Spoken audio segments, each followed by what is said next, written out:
Bismillahirrahmanirrahim. Assalamualaikum warahmatullahi wabarakatuh. Alhamdulillahi rabbil alamin. Wassalatu wassalamu ala nabiyil amin alladhi arsalahu Allahu rahmatan lil alamin wa ala alihi wa ashabihi ajma'in. Amma ba'd. Selaku hamba Allah Subhanahu wa ta'ala yang beriman kepadanya, sudah seyogianya lah kita bersyukur kepada Allah Subhanahu wa ta'ala yang telah melimpahkan rahmatnya kepada kita, karena tiada majlis yang indah melainkan syukur kita kepada Allah Subhanahu wa ta'ala. Tiada waktu yang berharga melainkan waktu yang diisi dengan ketaatan kepada Allah Subhanahu wa ta'ala. Tiada hari-hari yang mulia melainkan hari-hari kita melaksanakan ibadah kepada Allah Subhanahu wa ta'ala. Salawat serta salam semoga senantiasa tercurahkan kepada Nabi kita Muhammad sallallahu alaihi wasallam beserta keluarganya, sahabat-sahabatnya, serta orang-orang yang senantiasa menjalankan tuntunannya. Para jamaah kajian yang berbahagia, berbicara masalah indahnya Islam. Sebenarnya kalau kita menghapus kata indahnya, Islam itu sudah indah sebenarnya. Sama di saat kita mengatakan permata, maka tidak perlu kita tambahkan lagi kata indahnya permata, eloknya permata. Karena permata itu sudah indah, sudah berharga, sudah bernilai.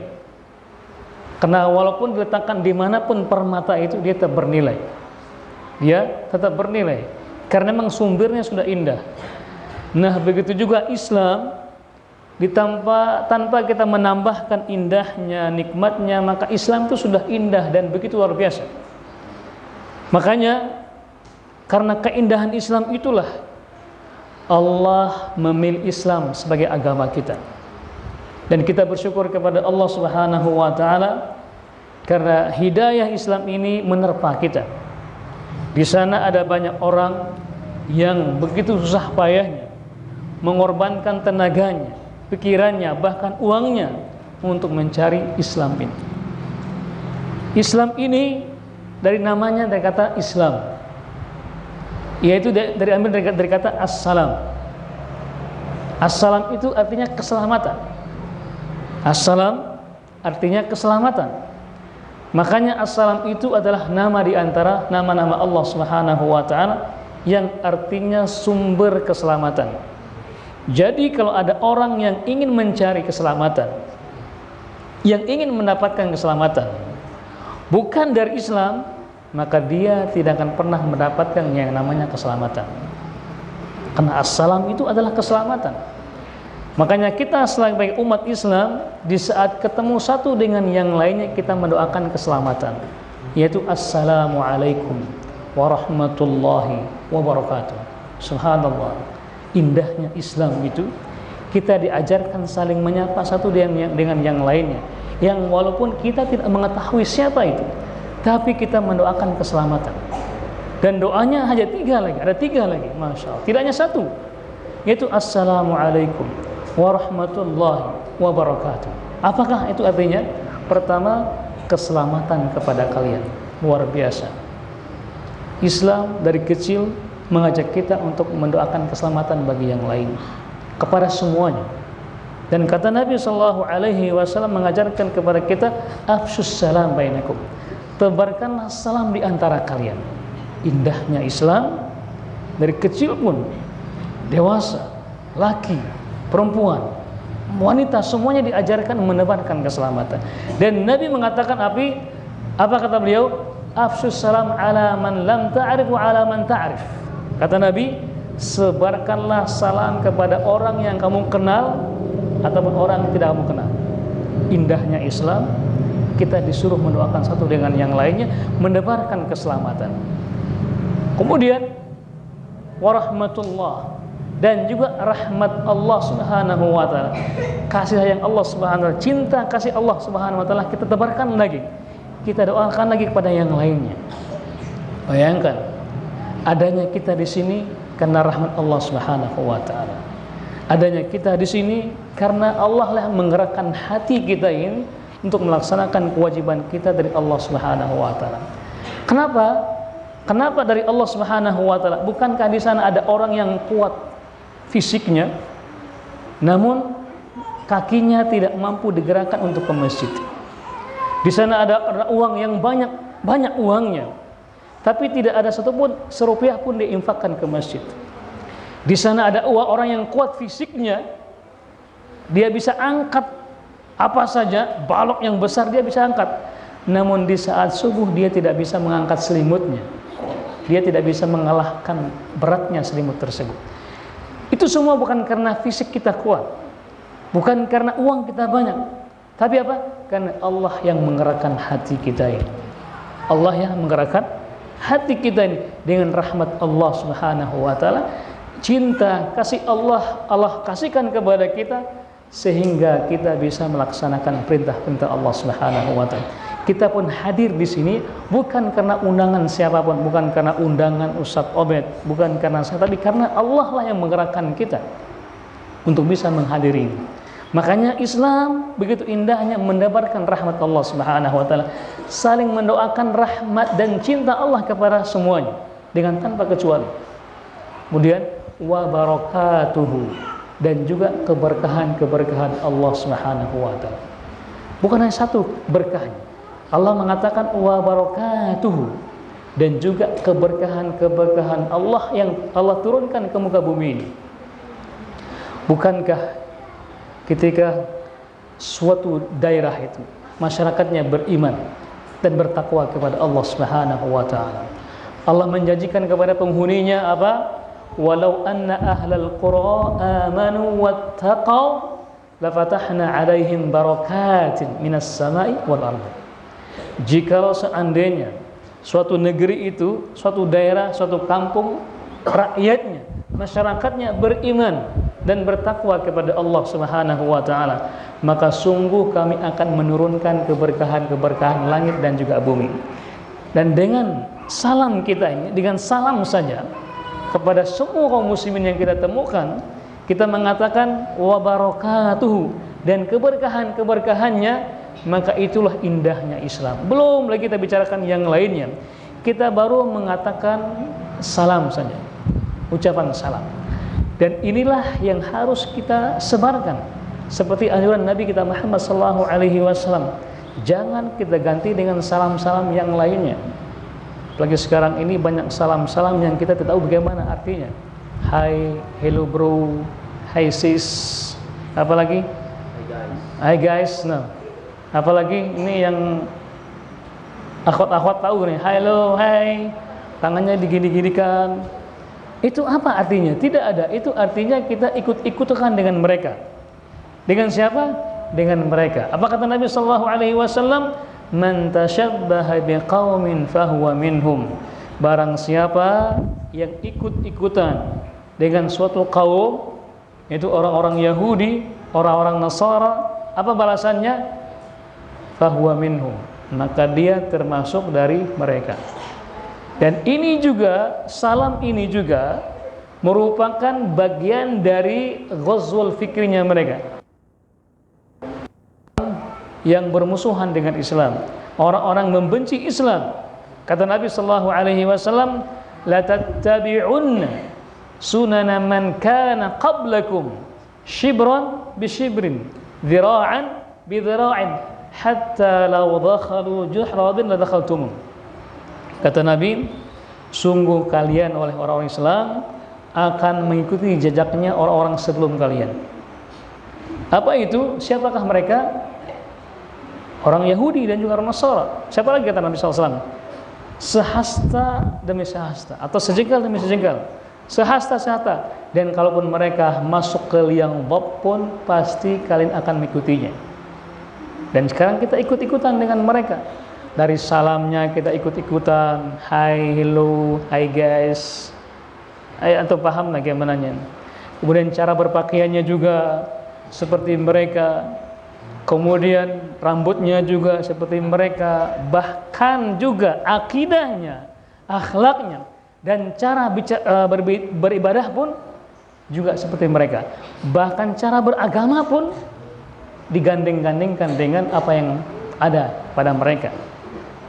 Hanya kita ikut-ikutan dengan apa yang mereka laksanakan, akidahnya, akhlaknya, semuanya. Jadi Islam, kalau kita ingin mendapatkan keselamatan, maka ada pada Islam. Karena Islam ada dari kata as-salam, yaitu keselamatan. Islam juga diambil dari kata al-istislam, berserah diri.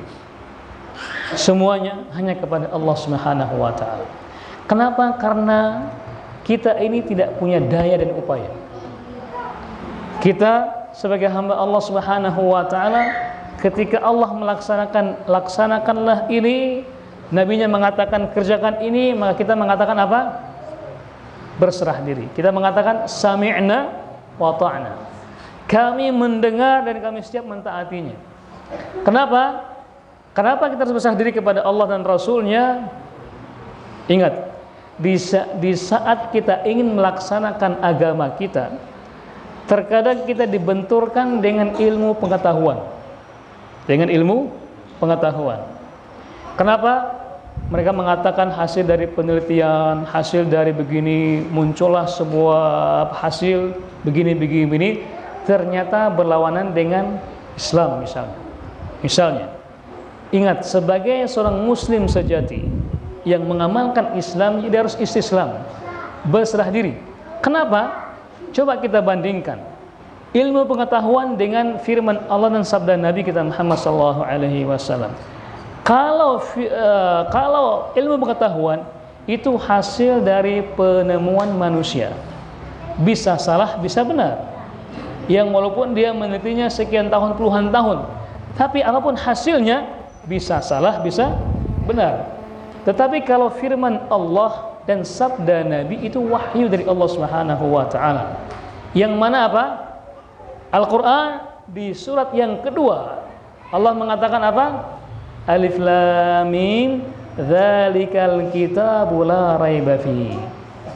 Itulah kitab yang tidak ada keraguan padanya. Kenapa? Karena wahyu. Kemudian juga apa yang disabdakan Nabi, Allah juga menjelaskan firman-Nya. Apa kata beliau? Apa firman Allah? La yantiqu 'anil hawa in huwa illa wahyun yuha. Wa ma yantiqu 'anil hawa in huwa illa wahyun yuha. Tidaklah Nabi itu ketika berkata, berucap dengan hawa nafsunya, tidak. Illa wahyun yuha, akan tetapi wahyu yang sedang disampaikan kepada beliau. Jadi firman Allah Subhanahu wa taala dan sabda Nabi itu adalah wahyu. Maka kalau kita mengatakan wahyu, maka la raiba fi. Tidak ada keraguan padanya. Tidak ada keraguan padanya. Maka kewajiban kita istislam, berserah diri. Kita mengatakan apa? Sami'na wa ta'na. Yang walaupun terkadang perintah Allah itu dan sabda Nabi itu mungkin berlawanan dengan hati kita, berlawanan dengan akal kita, berlawanan dengan masyarakat kita, berlawanan dengan adat kita, berlawanan dengan kebiasaan kaum muslimin atau kebiasaan kebanyakan orang, berlawanan. Tapi di saat kita orang yang beriman kepada Allah Subhanahu wa taala, kita mengatakan apa tadi? Sami'na wa ta'na. Sebagai contoh misalnya, Nabi Ibrahim dikatakan sebagai Abul Anbiya, bapaknya para nabi. Ketika menerima perintah untuk menyembelih anaknya, masuk akal tidak? Kalau kita berpikir dengan jernih, dengan akal yang logis dan bersih, ini perintah nggak masuk akal. Masa ada perintah Tuhan, perintah Allah menyembelih anak? Makanya kalau kita bandingkan dengan ilmu pengetahuan, oh itu bukan perintah Tuhan itu. Oh itu perintah siapalah. Kalau kita mengukurnya dengan ilmu pengetahuan. Tetapi kalau orang yang beriman kepada Allah Subhanahu wa taala, yakni istislam, menyerahkan diri, dia mengatakan sami'na wa ta'na. Kenapa? Karena pasti di balik itu ada keajaiban-keajaiban yang Allah perlihatkan nantinya. Dan betul, ketika Nabi Ibrahim alaihissalam hendak detik-detik menyembelih anaknya, fafadainaha bi dzabahin 'adzim atau bi kabasin 'adzim. Allah langsung menggantikannya dengan apa? Dengan domba yang begitu gemuk sekali.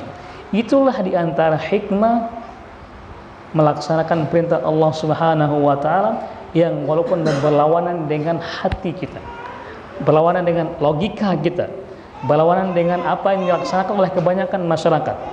Tapi kita harus istislam, menyerahkan diri kita kepada Allah Subhanahu wa taala. Dan ingatlah, di saat ada perintah Allah dan sabda Nabi, apapun titel kita, mau profesor, doktor, merasa bodohlah di hadapan Allah Subhanahu wa taala.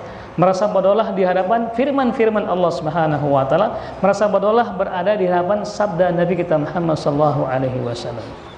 Kenapa? Allah pasti akan memberikan solusi. Contoh lain misalnya, Nabi Musa alaihissalam ketika disuruh oleh Allah Subhanahu wa taala untuk pergi ke Firaun.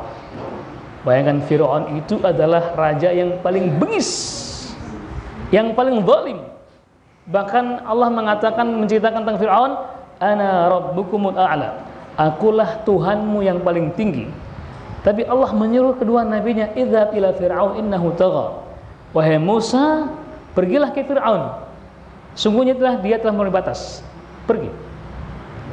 Ketika pergi, mengatakan kata-kata hak dan raja tidak menerima, akhirnya Musa dan sahabat-sahabatnya dari kaum yang beriman kepada beliau lari. Nah, sesampainya dalam pengejaran, Nabi Musa dan kaum muslimin saat itu berada di dua pilihan, dan kedua-duanya tidak baik. Di depannya ada apa? Ada lautan. Ada lautan. Bayangkan pada saat itu kan tidak ada kapal, tidak ada perahu. Di belakangnya ada siapa? Fir'aun dan tentaranya yang siap membunuh Nabi Musa dan kaum muslimin pada saat itu. Jadi maju mundur, maju kena, mundur juga kena, sama-sama mematikan. Kalau kita berpikir dengan akal kita, dan kalau kita mengukur dengan ilmu pengetahuan, wah, ini nggak ada jalan untuk selamat, ini mati sudah, ya tidak? Ini bakal mati sudah ini. Kalau kita berpikir dengan akal kita, kalau kita mengukurnya dengan logika kita, perasaan kita, ini bakal mati sudah, pasti sudah mati. Tapi apa? Nabi Ibrahim, Nabi Musa mengatakan apa? Inna ma'i rabbi sayahdin. Sesungguhnya aku bersama Rabbku yang sudah pasti memberikan petunjuk dan hidayah kepadaku. Dan betul, detik-detik ketika Fir'aun ingin menghanguskan Musa dan bala tentaranya dan pasukan-pasukan dan sahabat-sahabatnya, Allah langsung memerintahkan kepada Musa, idrib bi'asakal bahr. Wahai Musa, pukullah lautan itu dengan tongkatmu. Kemudian tongkatnya langsung berbelah. Jadi intinya apa? Kalau kita berhadapan dengan Islam yang indah, yang mulia ini, ada perintah, larangannya, maka kita mengatakan apa tadi? Sami'na wa ta'na. Kenapa? Karena kita tidak punya daya dan upaya untuk bisa mengalahkan firman itu, atau bisa menandingi firman tersebut, tidak pernah. Makanya dalam azan itu, ketika Allah mengajak kita untuk sholat, Allah dengan seruannya melalui lisannya muadzin, hayya 'alas shalah, hayya 'alal falah. Apa jawaban kita sebagai yang mendengar? Hayya 'alas shalah apa? La haula wala quwwata illa billah. Allah menyuruh kita, hayya 'alas shalah, ayo menuju salat. Hayya 'alal falah, ayo menuju kebahagiaan. Allah mengajak kita untuk mendapatkan kemenangan, kebahagiaan yang sesungguhnya, keselamatan yang sebenarnya. Hayya 'alal falah, mari menuju kebahagiaan. Apa jawaban kita? La haula wala quwwata illa billah. Tidak ada daya dan upaya kecuali dari Allah Subhanahu wa ta'ala. Nggak ada daya kita. Makanya hati kita ini kita kosongkan, kita berikanlah biar Allah yang mengisinya. Karena nilai hati tersebut tergantung isinya. Tergantung isinya. Bukan pakaian kita, bukan aksesoris kita, bukan rumah kita, bukan, tapi bagaimana isinya. Misalnya saya contohkan, misalnya kalau saya kosongkan botol ini, ada nggak nilainya? Botol bekas itu ada nilainya. Kalau kita jual botol bekasnya, ada nggak nilainya? Mungkin dijual timbangan kan? Ya tidak? Kalau ada isinya seperti ini, berapa harganya? Berapa? 5 ribuan ya? 5 ribuan ya. Kalau saya misalnya ganti dengan air putih, ada nggak harganya? Yang tanggung 3 ribuan. Masya Allah. Kalau saya ganti lagi dengan minyak tanah, berapa harganya? Ya, 10 ribuan. Saya ganti lagi dengan minyak goreng. Ibu-ibu yang paham, berapa harganya? Berapa? 10 ribu. Masya Allah, murah sekali ya. Kalau saya ganti dengan madu Sumbawa misalnya, berapa? Wah, pakar berarti video penjualnya. 100 berapa? 125. Berarti botol ini tergantung isinya. Iya tidak? Nah, begitu juga hati kita ini. Kita mau isi apa? Kalau kita isi dengan dunia, Allah mengatakan, "Wa mal hayatud illa mata'ul ghurur." Dunia itu bukanlah tidak tandingan hanya sebagai mata ghurur. Hanya semata kebahagiaan yang sesaat saja. Dan dunia ini kata Nabi sallallahu alaihi wasallam seperti tetesan air yang kalau kita celupkan ke lautan, kemudian jatuh ke lautan, itulah dunia dibandingkan yang lainnya. Jadi dunia yang kita cari selama ini hanya setetes saja. Makanya jangan sedih kalau kita tidak punya dunia, hanya setetes. Dan juga jangan sombong kalau kita punya semuanya. Kenapa? Karena hanya cuma setetes. Jadi kalau kita ingin bahagia, ingin bernilai di hadapan Allah Subhanahu wa taala, maka isilah hati ini dengan apa? Dengan Islam. Maka orang itu akan mendapatkan kebahagiaan, bukan di hartanya, bukan di pakaiannya, tapi di kehidupan sehari-harinya. Kenapa? Hatinya berharga. Hatinya diisi dengan keimanan kepada Allah Subhanahu wa taala. Maka itulah yang berharga. Itulah yang berharga. Kenapa banyak orang yang stres? Padahal hartanya banyak. Bahkan ada orang yang bunuh diri padahal dia sudah terkenal. Kenapa? Karena hatinya kosong, tidak ada Islam dalam hatinya. Isinya hanya dunia saja. Sehingga dia pun bunuh diri, stres, lari ke macam-macam, ke narkoba ataupun yang lainnya. Karena ini bukan isinya. Jadi Islam adalah kita berserah diri kepada Allah Subhanahu wa taala, maka biarkanlah hati ini diisi oleh Allah Subhanahu wa taala. Karena itulah bekal kita menghadap Allah Subhanahu wa taala. Makanya Nabi menyuruh kita berdoa. Apa doanya?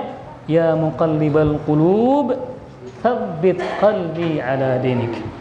Wahai zat yang membolak-balikkan hati ini, maka tetapkanlah hati ini dalam ketaatan kepada Allah Subhanahu wa taala.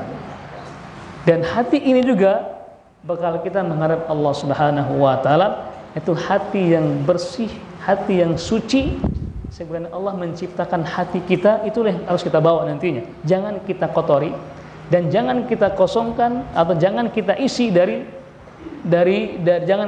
dunia. Isilah dengan keimanan kepada Allah Subhanahu wa taala. Kenapa? Allah berfirman, "Yauma la yanfa'u malun wala banun illa man atallaha biqalbin salim." Pada hari itu di mana tidak ada manfaatnya harta yang kita cari selama ini. Siang malam banting tulang kita mencarinya, bahkan mungkin kita melupakan ibadah kepada Allah Subhanahu wa taala.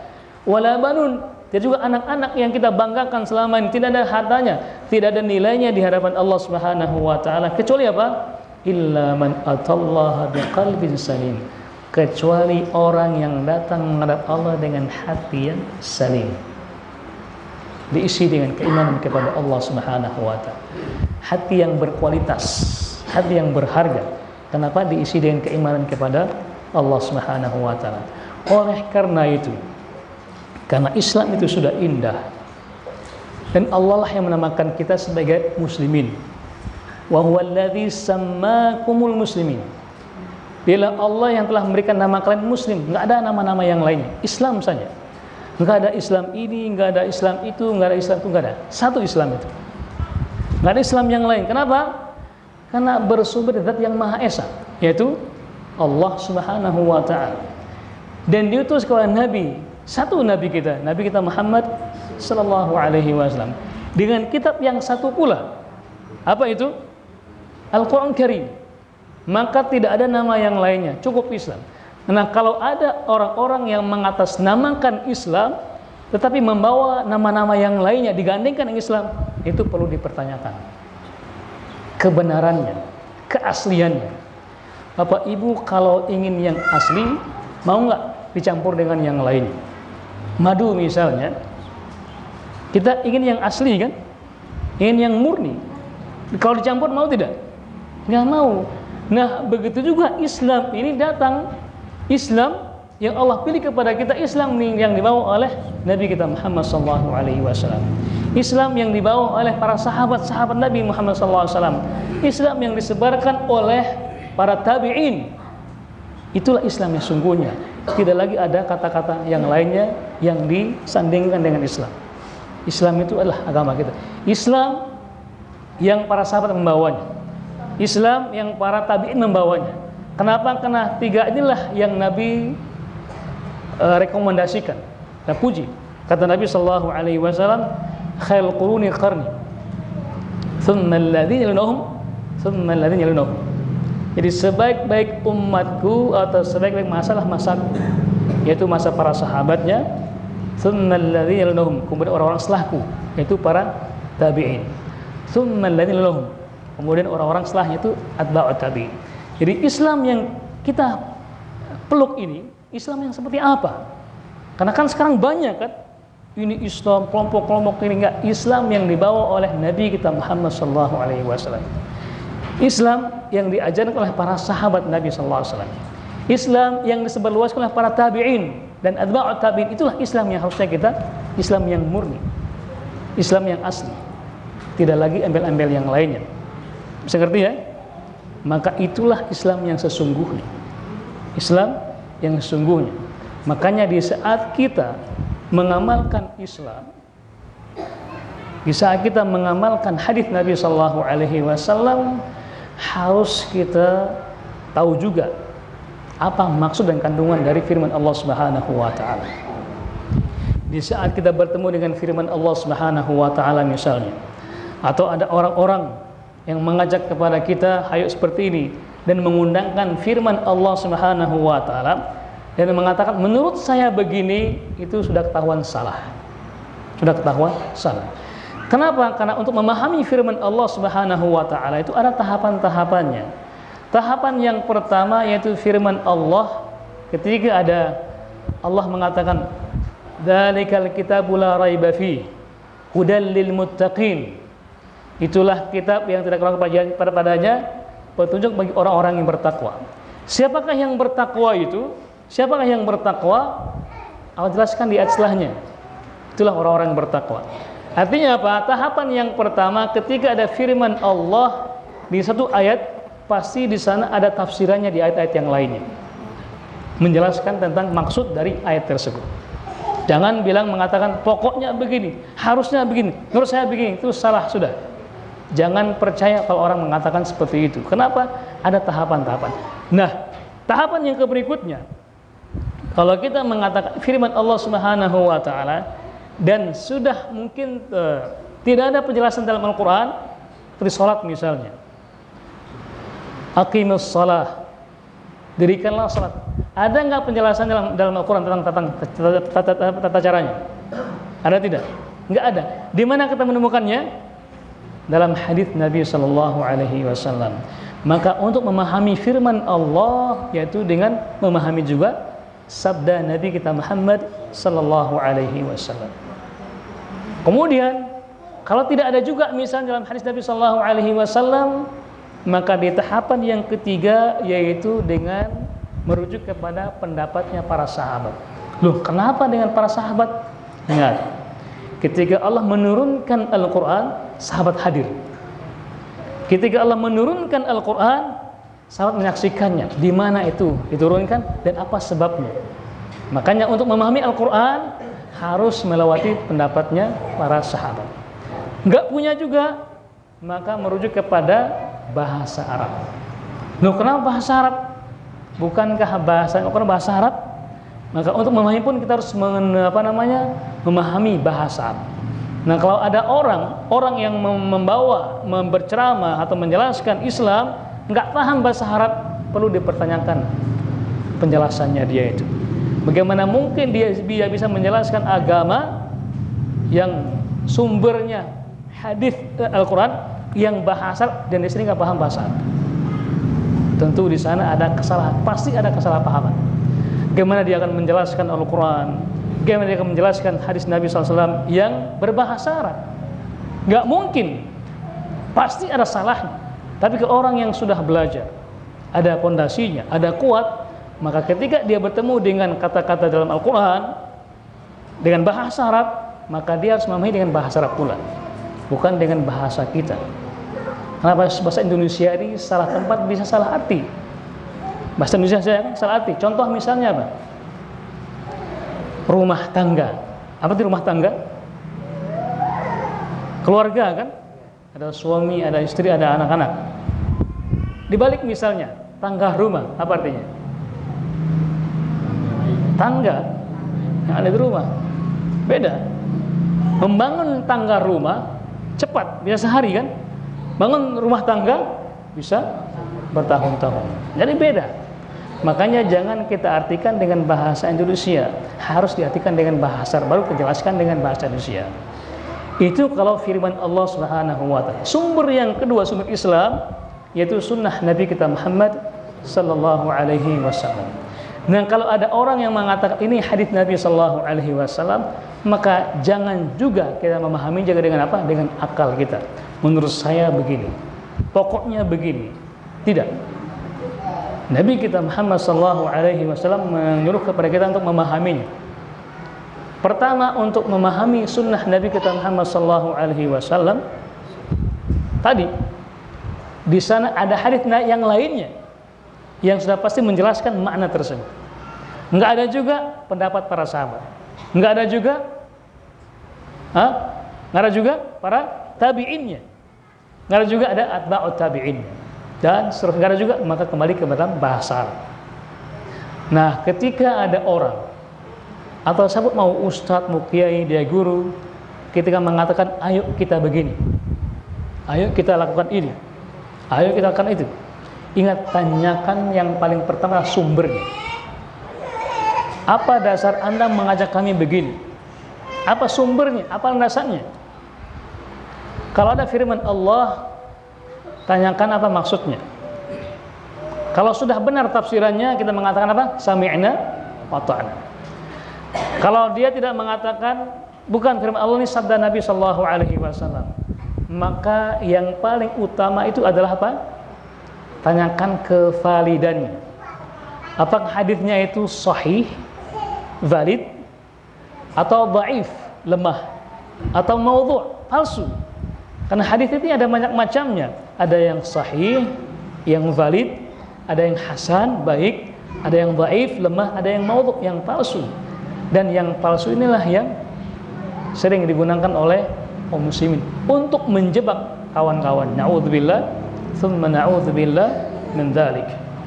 Jadi kalau ada orang yang mengajak kepada Islam, membawa bendera tertentu, itu bukan mengajak kepada kebaikan, bukan mengajak kepada yang hak, itu mengajak kepada kebatilan. Karena Islam tidak punya bendera, Islam tidak punya partai, Islam tidak berpolitik, Islam itu Islam. Makanya ketika Allah Subhanahu wa Nabi sallallahu alaihi wasallam ditanya tentang akan adanya perpecahan umat ini, beliau mengatakan alaikum bisunnati wa sunnatul khulafaur rasyidin.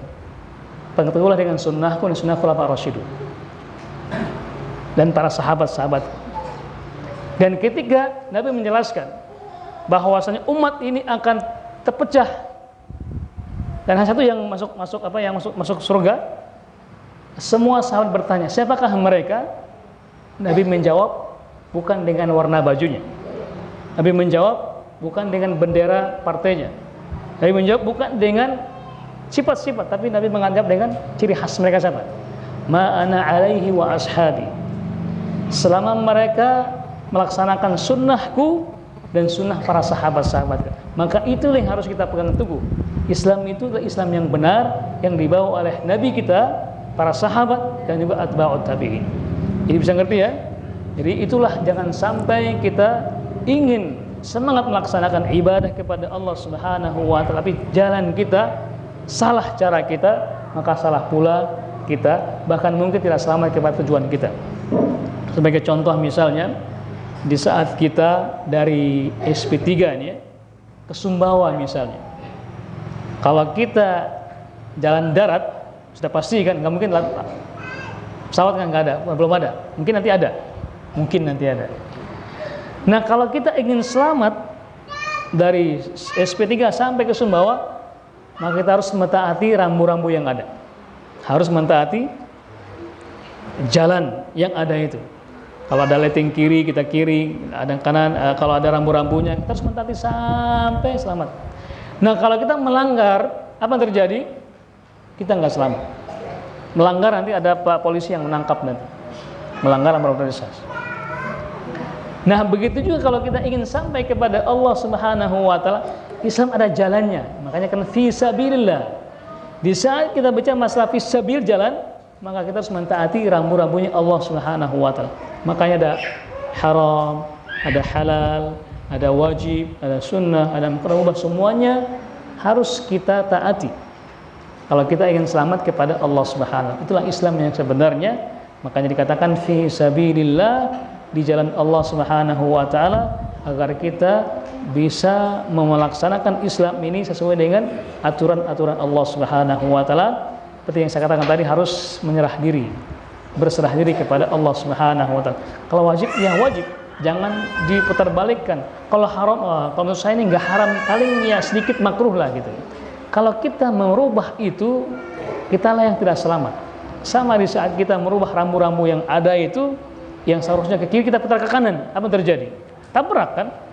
Itu baru jalan dunia, apalagi jalannya Allah Subhanahu wa taala. Jadi Islam itu dia sebenarnya, ketika dia ingin selamat, ingin bahagia, ingin indah hidupnya, ketika dia mengamalkan Islam seluruhnya.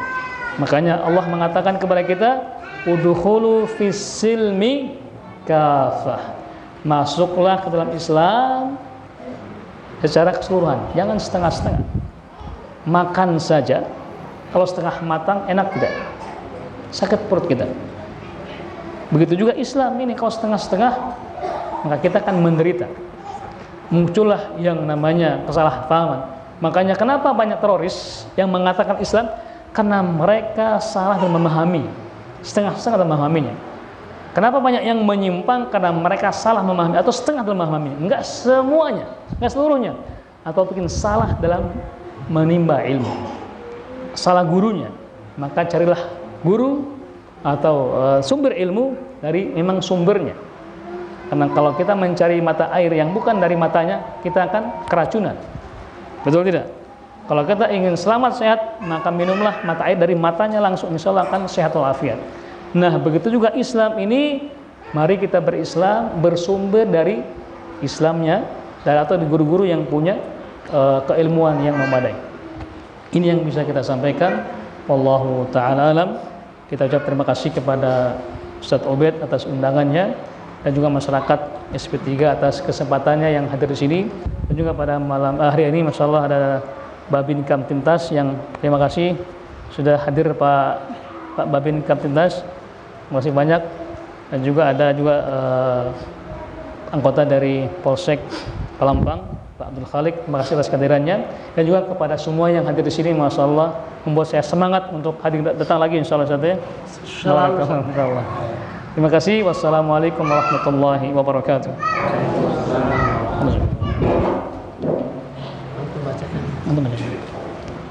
Antum sini ya?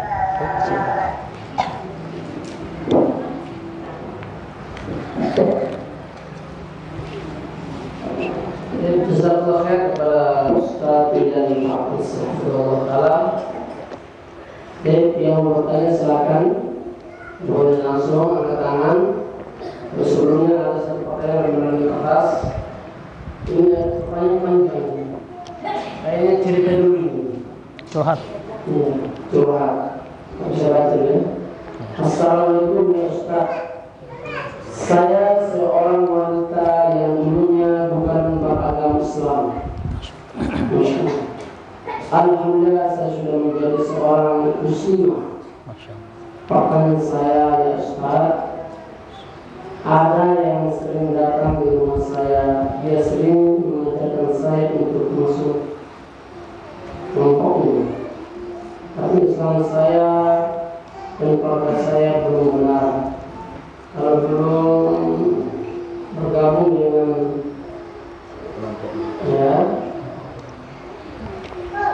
dengan mereka, apakah ini benar? Nah, Atau jelaskan pemain. ya. Karena nggak baca semua. Masya Allah, ini luar biasa pertanyaannya sangat